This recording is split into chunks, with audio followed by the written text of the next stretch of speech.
Welcome to Authenticity Unleashed. I'm your host, Pam Rader, and I have an incredible guest here with me today that I can't wait to introduce to you all.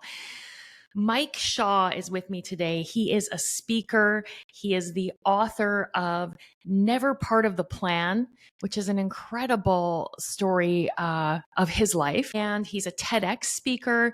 He is the subject of a Redbull documentary about his story. And he's a mental health expert living here in the Okanagan. And I had the privilege of listening to Mike speak at a recent event and I was blown away by not only his story, but by his ability to connect with people and how he's taken life's challenges and made those challenges his life's work. And I find that really extraordinary. So welcome, Mike. I'm so grateful to have you here. Hi, Pam. I'm so grateful to be here. Thanks for having me on. This is awesome.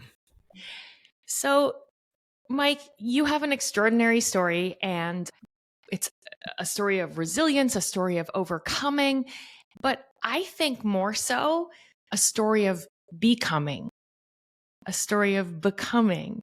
And I would love for you to just, maybe start off by sharing, because I can't do your story any justice. Let our listeners know a little bit about what brought you to where you are today. I like the way you frame that, a story of becoming. And our greatest life's challenges, although at the time they may not feel like a gift, there are gifts that reveal themselves over time. And certainly I wouldn't take back now what has happened to me in the wake of sort of my adversity. It was December 16th, 2013. So in 2013, on that fateful day, I had a traumatic and tragic spinal cord injury. I was the head coach of the Canadian Olympic Development freestyle ski squad. I had athletes that I coached in half pipe skiing all over North America and beyond. And we were on a trip in Colorado at a World Cup contest. We'd finished official training in the morning and I was free skiing with my athletes in the afternoon. A couple of them just having fun. And so I was skiing with them and in demonstrating a routine trick, one I'd literally done 1,000 times. I landed a 720, 2 full rotations where you take off forwards and land forwards. But I landed in what we call some punchy snow. I landed on my feet, but the snow basically, I punched through the layers of snow and it stopped my skis dead in their tracks, pitching me forward onto my face. Basically, I couldn't get my arms out in time to save me or reduce the impact. My feet came up over top of my body like a scorpion's tail. And then just bang, this pop and sharp pain in my neck. And then nothing. I tumbled downhill out of control, sliding to a stop face down in the snow. And my world came physically and figuratively crashing down in that moment. Did you know in that moment when you said you felt that snap and then nothing, you're working with athletes, you've seen catastrophic injuries in your time. Did you go, shit, like this is it? Or were you not? I was aware that it was like while the crash was happening, because I kept tumbling for maybe 100 feet or more. And so in that time, my mind was working in overdrive. I didn't lose consciousness. I didn't hit that hard. Like it felt like I got uppercutted by the ground really hard. Trust me, it was big impact, but not enough to knock me out. And so I was very aware actually that it wasn't like any other crash I'd had before because I couldn't bounce. I couldn't bounce back up to my feet. I couldn't self-erect like I'd done so many times skiing. Like you have to crash to get better in the sport. And so the amount of times I picked myself up off the ground and got back up and kept skiing or got back up to the top of the in-run and tried the jump again, like it just in that moment I couldn't. And when I slid to a stop face down, my goggles were over my nose and mouth and I was screaming like, no, God, no. Like I knew brief but sharp pain in my neck, then nothing. I couldn't roll over. I couldn't move anything or feel anything below my neck. I just broke my neck. And not only that, I was a quadriplegic.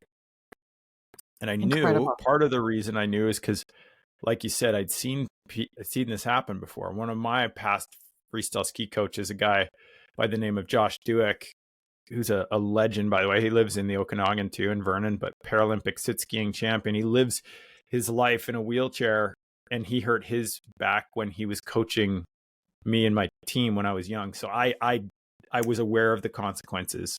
And that's when I say the world came crashing down in that moment. It was that realization that every dream, every hope, every plan I'd ever had for my future was, potentially poof, gone. Wow.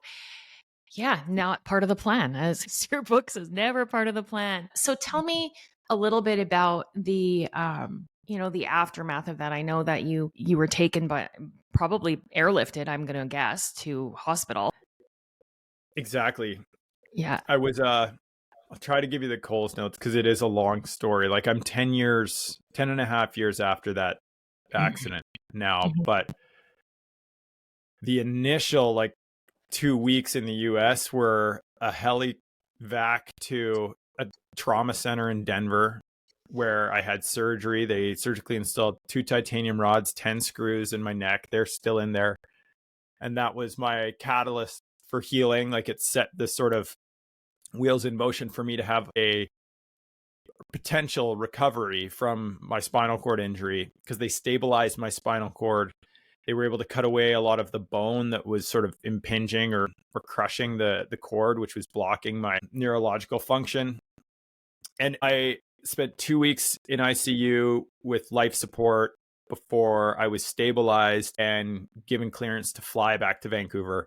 And so then I spent a week in VGH, and then I went for almost 3 months in GF Strong in Vancouver, which is a rehabilitation facility. And so after about 3.5 months, I was released from hospital. I went straight home to Vernon, where I spent about a week or 2 weeks more before I was off to Revelstoke and getting locked into a sit ski and going skiing again. Same winter of the accident. And so I didn't waste much time. And then and my body was starting to work at that point. Like I had some function in my legs, even though I was sit skiing, I was starting to improve my walking at that point. It was a year to the day of the accident, the following December 16th, 2014, when I stepped back into skis for my first time. I went skiing in Whistler.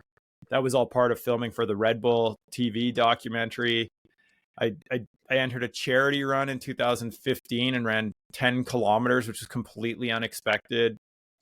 2 years to the date back in skis again. Like I just kept setting objectives and trying to heal. This is so fascinating to me, even that you were in Denver, and I'll tell you why. So I met a fellow a few years ago who became a very dear friend of mine. His name's Chad Foster.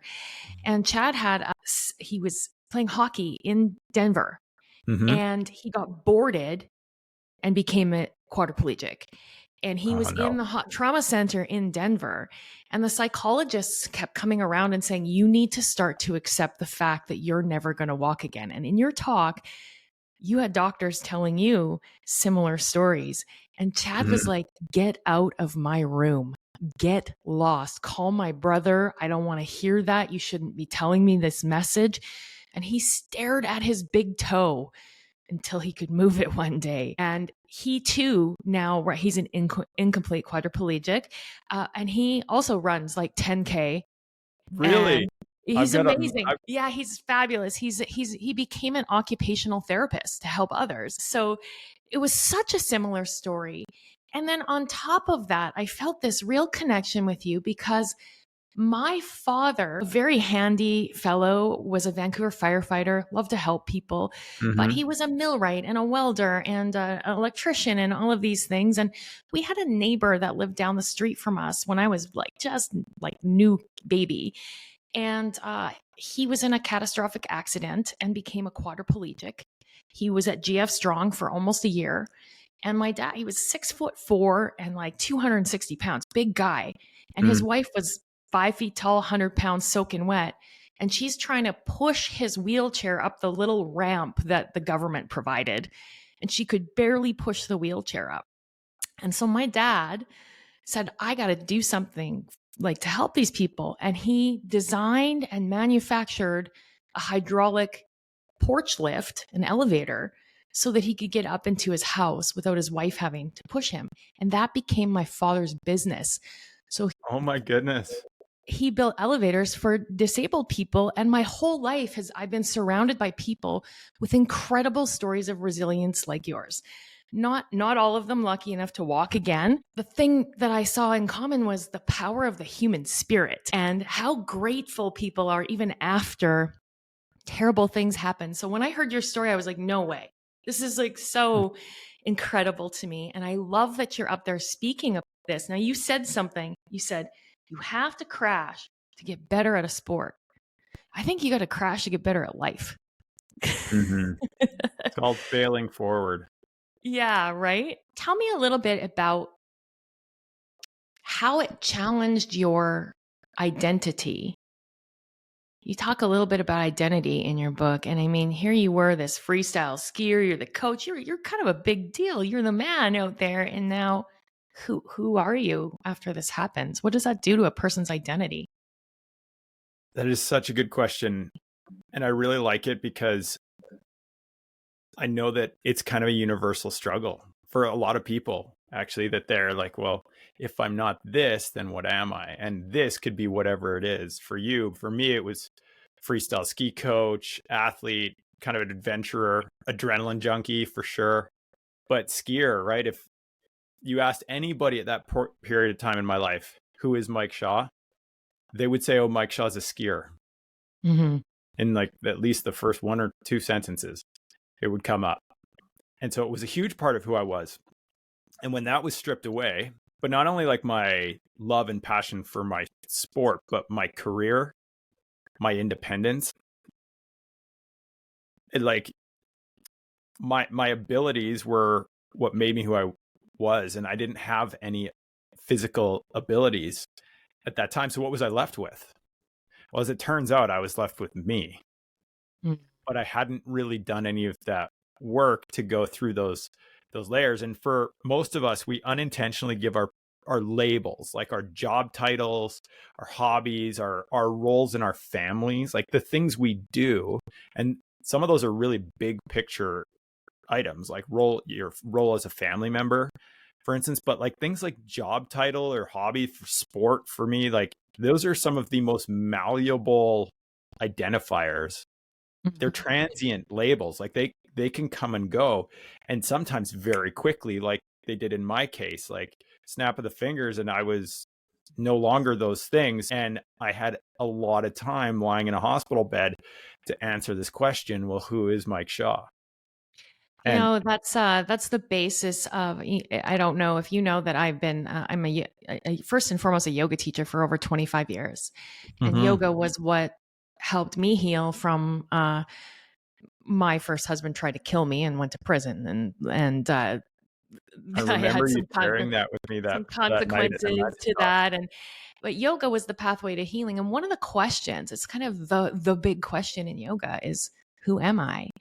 And I like to ask it like this: if you weren't that, are you still you? And that's really what happens. If I'm not a skier, am I still Mike Shaw? And if I'm not, Yeah. And so but it's funny, like even the language we use, you say, I am a yoga teacher. It's like, you're so much more than that. But so we unintentionally give those labels permission to take up a huge foothold in our identity. And that's a healthy foothold, especially because it's helped you get back to you.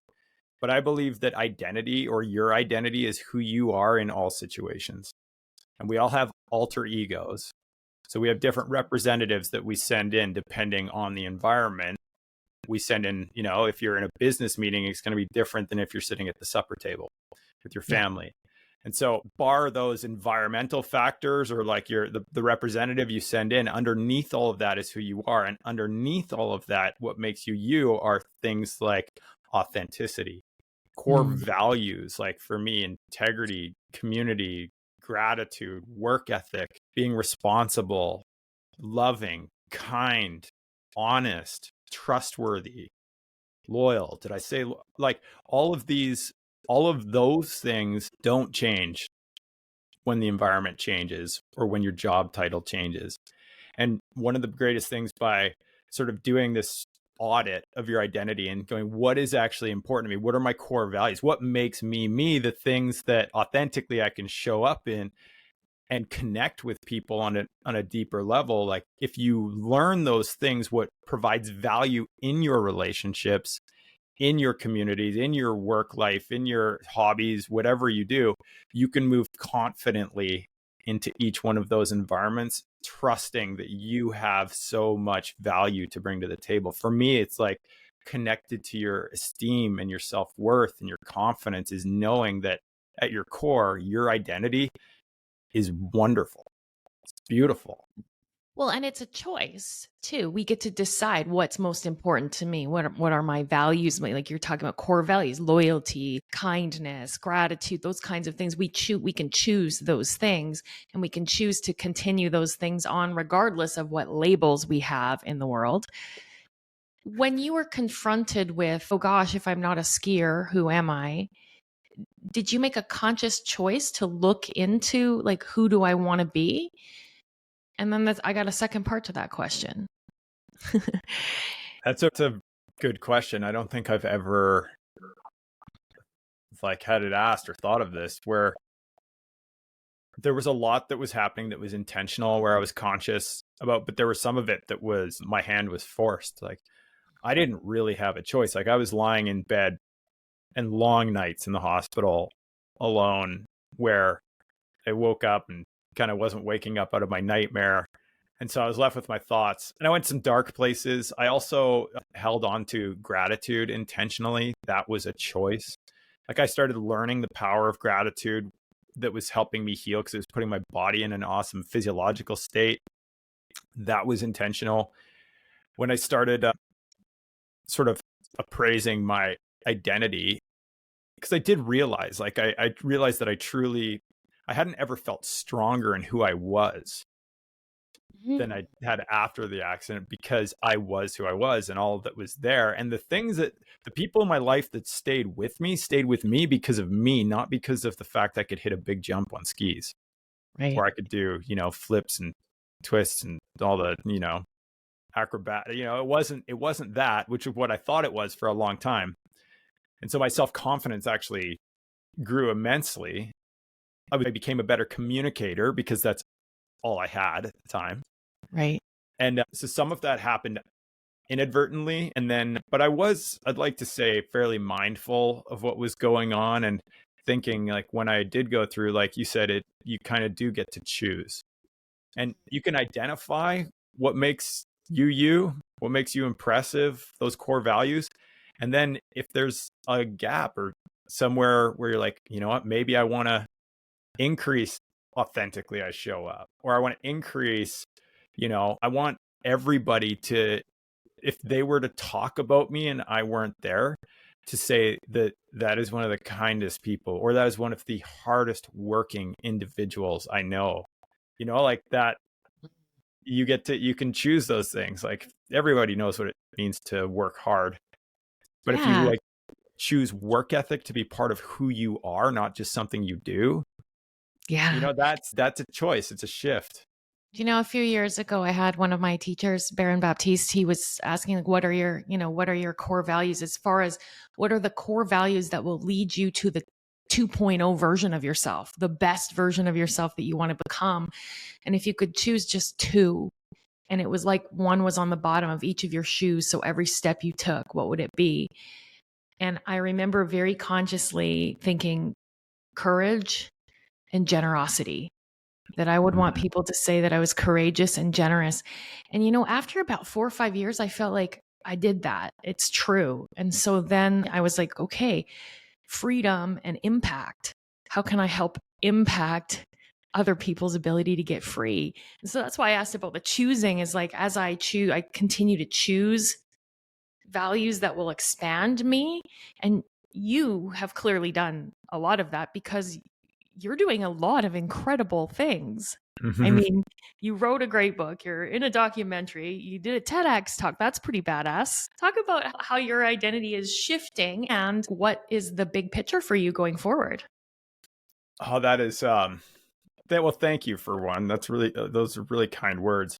And it has been an amazing ride. and it's still going. I'm still on to the next, always the next. And okay, just to close out the four, I like to tell you had courage, generosity, freedom, and what was it? Impact. Impact. The four that I chose were community, gratitude, work ethic, and integrity. And they're kind of umbrella ones, because like integrity for me encompasses responsibility, authenticity, that kind of thing. Yeah. Community is connection and Yeah. family. And anyway, but I've come a long way in the aftermath of the injury, and I was always quite a goal-oriented person, and I always set my sights on the next sort of thing. And I, whether it was the TED Talk or completing the Redbull documentary, writing the book, like all those things were steps along the way. Doing a lot of endurance events, funnily enough. Like I stayed in kind of the athletic realm too, with the Wings for Life World Run, raising money for charity. Red Bull 400, the steepest running race in the world. Not a long race, but the steepest and hardest one I think I've ever done. And now I started a business. Now I'm moving into the mental health space. So 2 years ago, I started my master's in counseling, clinical psychology.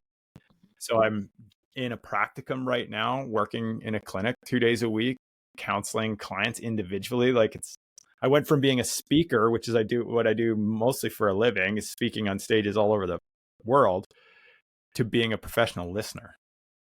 Isn't it great? Talk about a shift. Yeah. It's so cool. It feels to me like such a privilege to hear people's intimate experiences and to be able to hold space for that without, the average public, like we mean well when we try to fix or offer advice and all of that stuff. But as a counselor, and I'm not a counselor, but I'm a coach and a facilitator of lots of transformational work. And I feel it's so in awe when people get vulnerable and share, and that we can just sit and hold space for that. It's such a beautiful privilege, don't you think? I do feel like privileged and humbled by it, honored, I guess, when people feel safe enough in that space, as you say, to be vulnerable and to share their stories. And one of the curative factors of a helping relationship like that is the container, the safe space, the confidentiality, where you can say things to a person who's knowledgeable and skilled and can identify the patterns and things like that. But then to say the things that you've never said out loud to anybody. So powerful. It's incredible. And you think about how often those experiences happen in life outside of a therapy room or a coaching relationship. They're not abundant. They're not. For me, it happened. I was very grateful because I had a container, but it was different. There was 200 people in that container. I had a world-renowned master yoga teacher. I stood up and was conversing with him about some questions in front of the room. And he said, "You're a control freak." And I was like, "What?" Like, no, I'm not. And he's like, "You're doing it now." And you know what?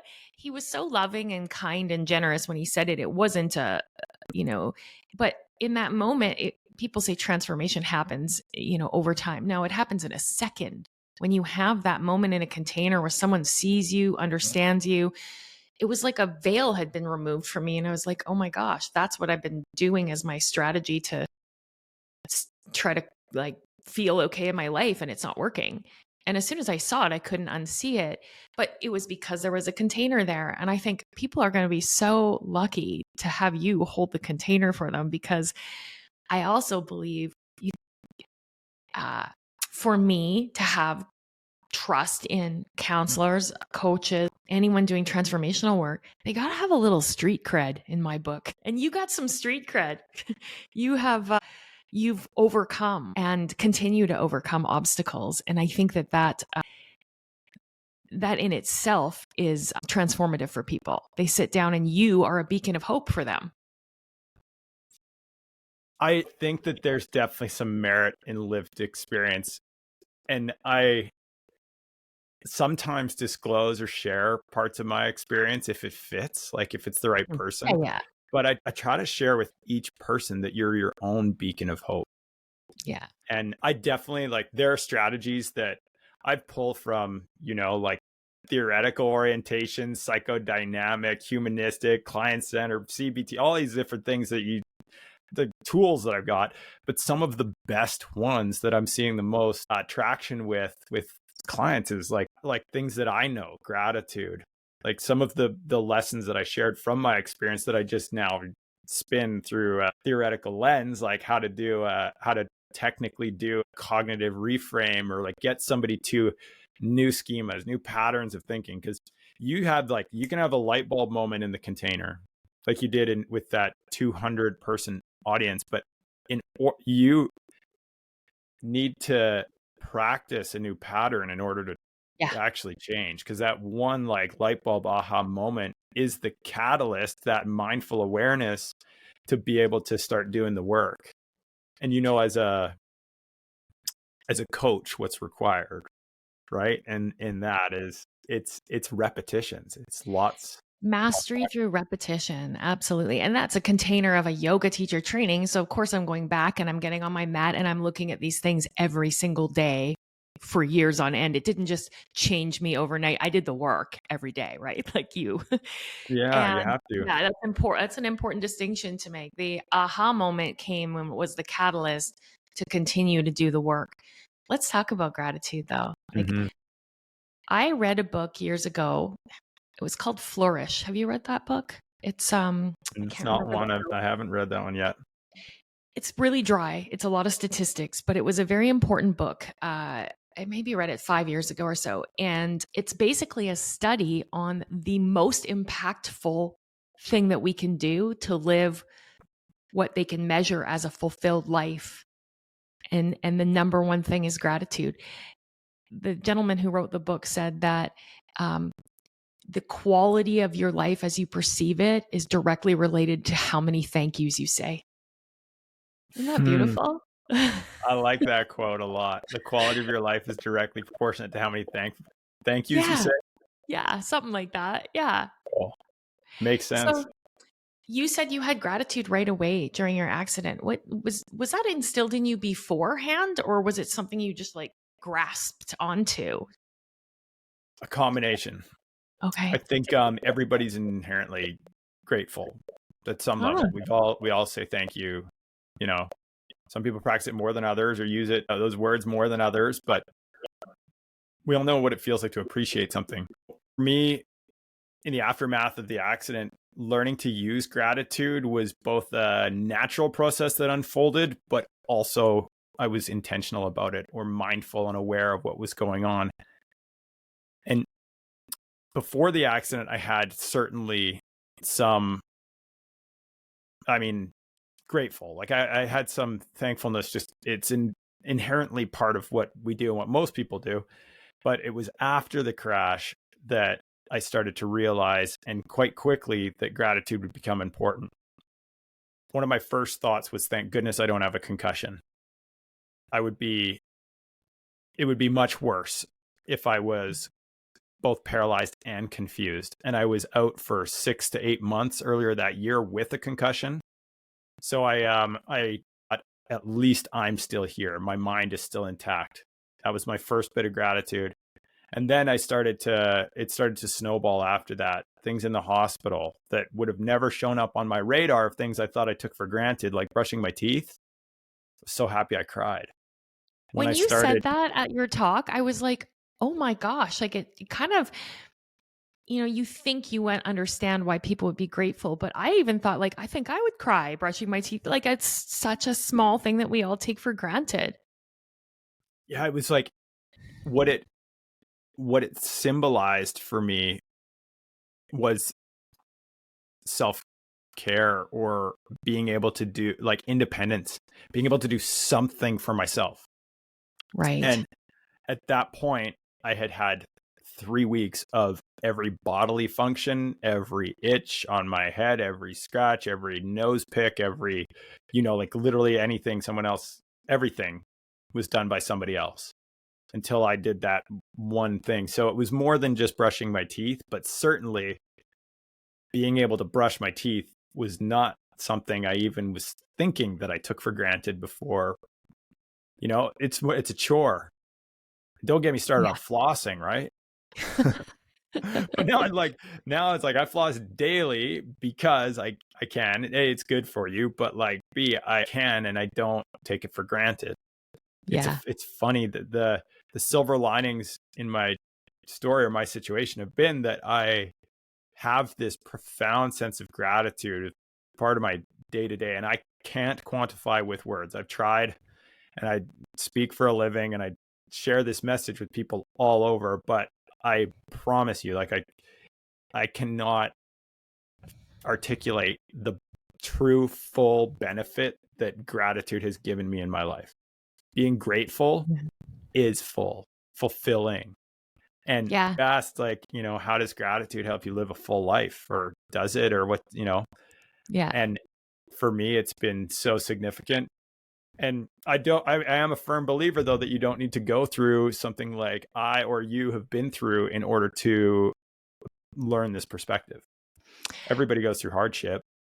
But I agree. And I would hope that not everyone has to go through. I have a son who endured heroin and fentanyl addiction for over a decade, and we were prepared to lose him. It was really, really bad. And he's been clean now for 2 years. And every time I phone him, you can imagine over a decade or so, half the time I wouldn't know where he was. I could call him days on end. I wouldn't know. And I'd be praying that he was still alive. And now every time I call him, he picks up the phone.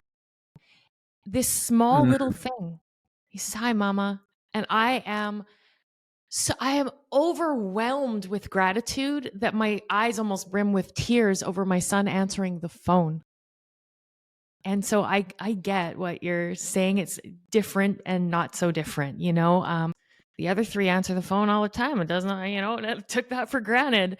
And now I just think what a privilege it is that I get to know my amazing son and watch him thrive. But just the act of picking up the phone makes me so deeply grateful every time. So I get a sense of what you're talking about. Have you ever thought about the flip side of the coin too, about why he answers the phone and how that could be rooted in gratitude?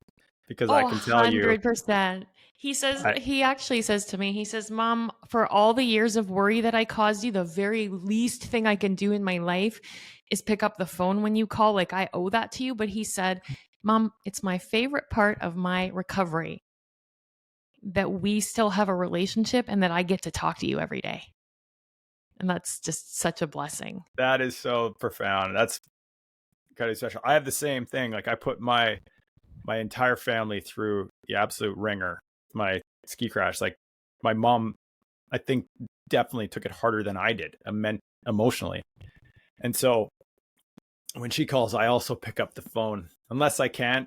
And then she leaves me voice messages every time. And I go, I have caller ID, but I shift my perspective and go, one day, if it all goes to plan and she goes before I do and I outlive her, which, I'm aware of my mortality and it might go the other way still. You never know what's going to happen. Might sound morbid, but it's vital. If you appreciate that we're all on a one-way and you don't know when your trip is going to end, it's powerful. But we could dive into that if you want. But I do truly look at that and go, one day I might not have these voicemails, so I've got to appreciate them now. And I do. Yeah. It's really special to have. Well, you just said something so great, because I really think that, the thing that we have in common is that there was a threat to our mortality that increased our level of gratitude. Mm-hmm. It is, it's one of the core tenets of existential theory, which existential theory is quite simply the theory of existence. And it focuses on universal stressors for humans. And humans have a fear of death. And it manifests in different ways, like the boogeyman under the bed, or the wolf in the closet, or whatever, the stranger down the dark alley at night that's not actually there, but we build it up in our minds, because even just being afraid of the dark is like, we're aware that at some point we're all going to pass away.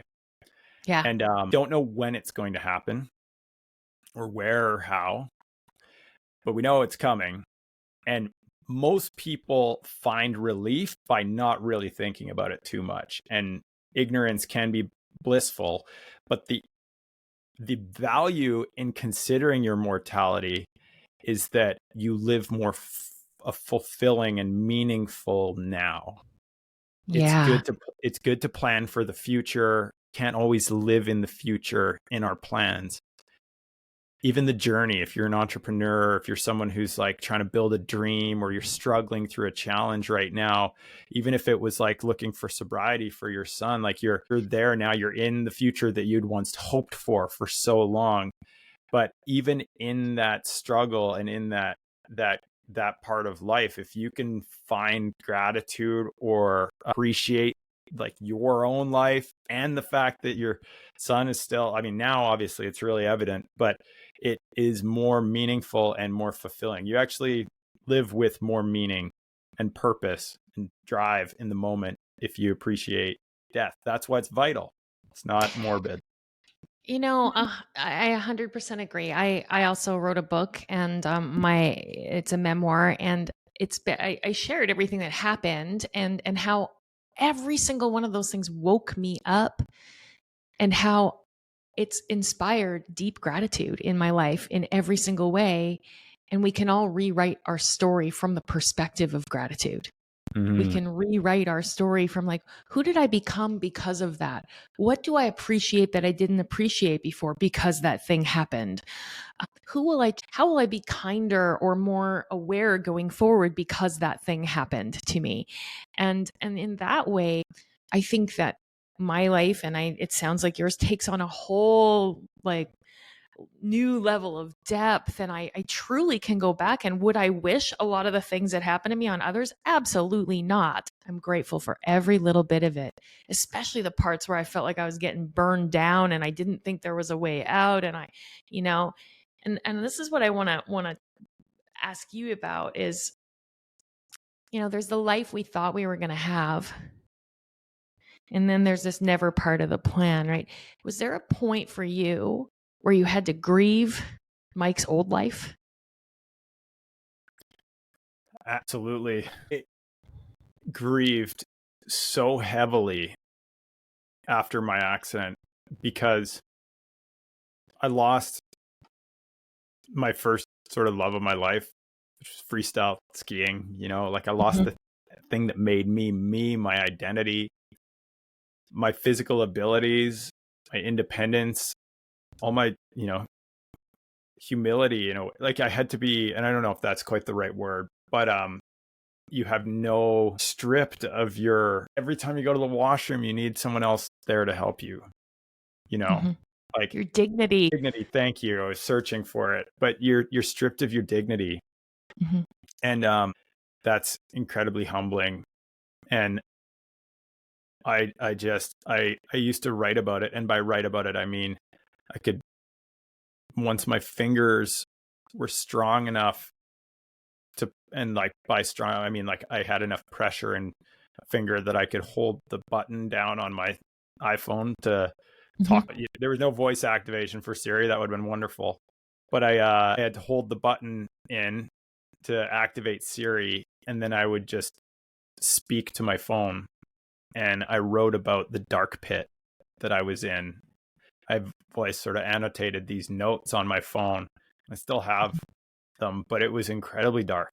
It was incredibly dark and hard. But I realized in my depths of grief that the pain I was feeling was directly proportionate to the joy and love I'd felt. I couldn't feel so low without knowing what it felt like to stand on top of mountain peaks. And your, high mountain peaks are accompanied by low valley bottoms. There's balance in life. So if you've ever experienced grief, it means you have loved fully. Oh, I love that. You have lived authentically and openly into that love, freely, willing to experience all of the joy and love and highs that are associated with those relationships or those experiences in life. But when those people or places or things are taken away, we have to, appreciate in a way that grief will be also part of that process. But you can't live in life fearing the loss or the pain. Like that doesn't serve you either. And if you avoid loving because you're afraid you're going to get hurt again, you're missing the magic of life, the fulfillment. Totally. Do you know, there's a teaching in a yogic teaching that basically is like to understand that the whole is the goal, that the totality of the human experience is, there is no this idea that anxiety is bad and joy is good, or problems shouldn't be, and all of that. It's all just made up. That this human experience is one of grief and fear and doubt and love and joy and ecstasy. And the key is in embracing all of it. And especially when we can look to the darkness, like you said, the dark pit of grief. And darkness has its teachings in my experience. When I look back at the darkest times of my life, I had to dig down and find some sort of resilience that I didn't know existed in me. I came out of the dark pits a person. And so when we resist the darkness and we try to avoid it, we also avoid the fullness of life. It's like, think of a roller coaster that didn't have any ups and downs or twists and turns. Yeah. That wouldn't be that very fun roller coaster. No. You need the lows. You need to have experienced a bit of darkness to fully appreciate the light, like you say. And it's powerful when just having this conversation, but if you shift your perspective and go, okay, things aren't happening to me, they're happening for me. Like this down and out right now, although it doesn't feel like a gift right now, there will be gifts that reveal themselves over time. Those are wise words that were shared with me in the immediate aftermath of my accident. And I was like, okay, seek the gifts, look for the silver linings. And there's something I always used to say, life isn't happening to me, it's happening for me. And that got me so far. And now I've added on, life's happening because of me. What will I be at cause for today? I will cause gratitude. I will cause kindness. I will cause generosity.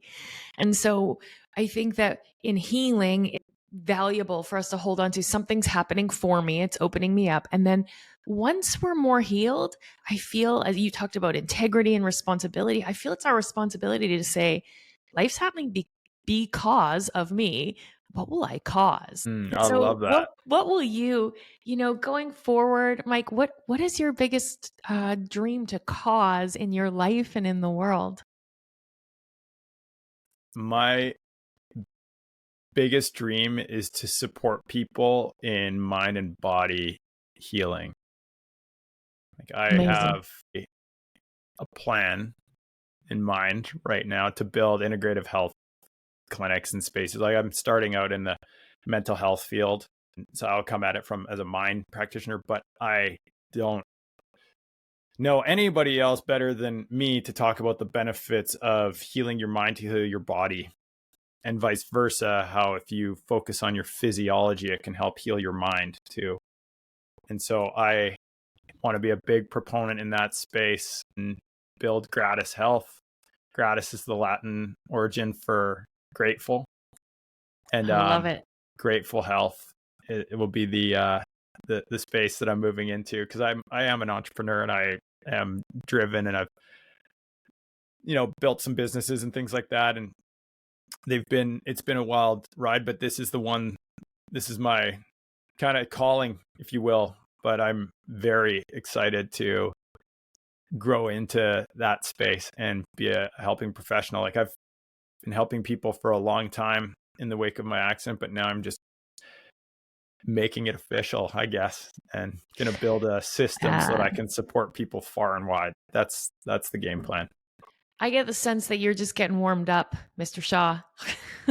I feel like it. It's been a wild ride. I've had some great experiences, and I've supported people. I've worked in as a safety consultant with an amazing company out of Ontario called Safe Start for a lot of the last decade, and I've helped with them start a coach and athlete mental training program called Head Start Pro, where we train over 20,000 teams and student athletes on how to like manage their mind so that they could prevent injuries and perform at a higher level. I've done like some fun projects and stuff that's helped a lot of people, but this will be where I make my mark, I feel like. And and I it's can't so wait. needed right now. I just watched the Simone Biles documentary on Netflix. It just came out a couple of days ago. Oh, how moving and touching, and like this work is so needed in the world, and especially with athletes and how things are changing, where we're looking at you need to take care of your mental health, you need to take care of your physical health, and we have to put our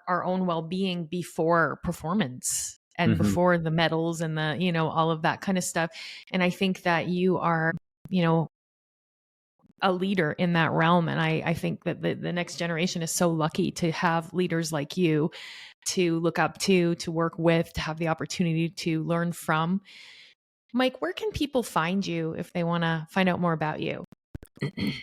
I'm pretty easy to find online, www.mikeshawski.com.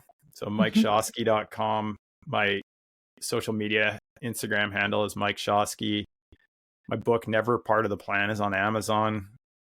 And I write a newsletter every month. Like, it's just monthly. I'm realistic with what I can handle right now in terms of my bandwidth, but write once a month on gratitude or resilience or both. And you can sign up for a newsletter online. I'm super grateful to connect with you and your audience. Can I ask you a question though? I wanted to ask, what's your next big dream or goal that you're working towards? Oh boy. Yeah. So a couple of things. Number one, I didn't expect to love podcasting so much, but I really love the connection that it creates, and I love deep conversations. So doing more of that. I plan on writing another book. I'm actually co-authoring a book right now, but I'm planning on writing another book that's not my story, but some of the tools that I have used. So it could be a helpful book. And I'm expanding quite a bit into the corporate heart-led leadership realm. I believe that tools like gratitude, understanding human behavior, trying to connect with people and compassionately doing so is the future of healthy corporate culture. And so I'm writing programs, have written many programs, and going into businesses trying to create more freedom and impact in the corporate realm as well. So lots of things. That's amazing. I don't know how it all looks yet, but I just keep following where I feel called. That's how I do it. I love it. The cause that creates the change for others too. I've got a couple more books in me too. They're coming. It's going to be, it's a lifelong pursuit too. Like, I think if you find that thing that fulfills you, that you can work towards for, like, I don't think I'll ever have to retire because I'll always feel called. So beautiful. To do the work. I really appreciate you taking the time to be here today, Mike. And I know our listeners are going to get a lot out of this. And I encourage you all to check out Mike's book, Never Part of the Plan. If you Google him, his documentary comes up. There's probably even some of your talks online. I'm sure your TEDx talk is online. People can check that out. He's an amazing speaker. Do a little dive on the internet about Mike and find out more. And yeah, thank you so much for sharing your journey so generously and for being a beacon of hope for people who are maybe they're in the dark pits right now. And hearing your story, I think, is going to be a catalyst to pull some people up. And I'm so grateful. Thanks for being here, Mike. Thanks. I'll leave you with one final thought, and it's that trust that if it's not working out right now, it just means you're not finished yet, because I love that. Things will always work out. And that is it's incredibly powerful when hope and trust align, or hope and faith. But that's like what I call real optimism. If it's not working out right now, it just means you're not finished yet, because it will always work out. That belief that I'm going to get through this. I'm not just So going to get through it. I'm amazing. going to grow through it. I love It's it. powerful. But thank you so much for having me on. This has been a really, really special conversation. I hope everybody that gets a chance to listen to it enjoys it as much as I did. So thanks for having me. Thanks, Mike. And if you like the show, if you got something from the show, please share the show. My mission is just to help as many people as possible to live with deep authenticity, alignment, and more fulfillment. And we grow the show by you sharing it. So thanks for being here. Until next time.